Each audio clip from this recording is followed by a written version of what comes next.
Hello there! My name is Binish, and today we're going to talk about how to start a mega build. Last time we covered the basics, but now let's get into the nitty-gritty.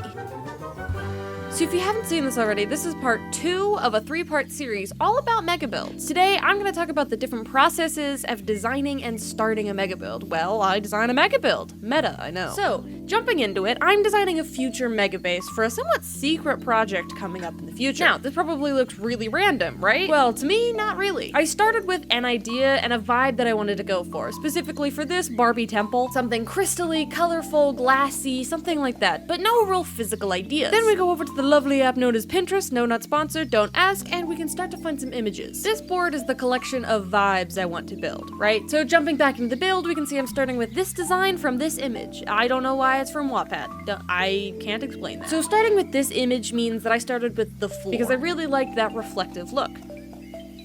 So I started with this platform and decided to build around it. Now here you can see me using World Edit, and I fully believe that when you're designing builds like this and you want to use World Edit, use it. It's impossible to cheat in Minecraft unless you say you didn't use something, but you actually did. So use whatever you want to create cool things. There ain't no rules.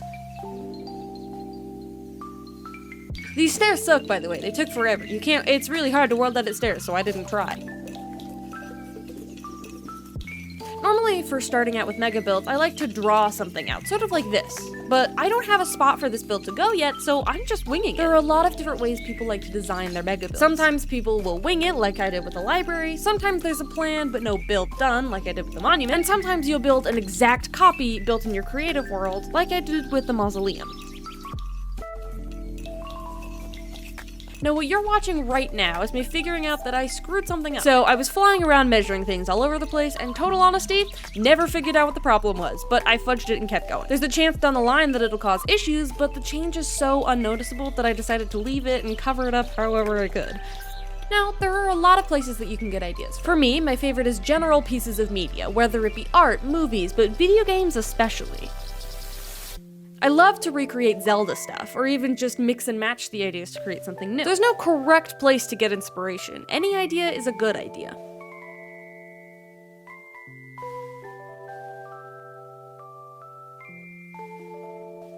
You can see here that I skipped putting the roof in altogether, and the reason that I did this is because I don't know exactly where this build is going to go, and I don't know the environment that would fit it the best. See, if I were to build it a snowy place, I'd want a churchy type spires roof. If I build it a desert or a bandlands, I'd want something flatter, maybe more Grecian looking. So for the time being, I'll leave it so that I can perfectly fit it in when I build in survival.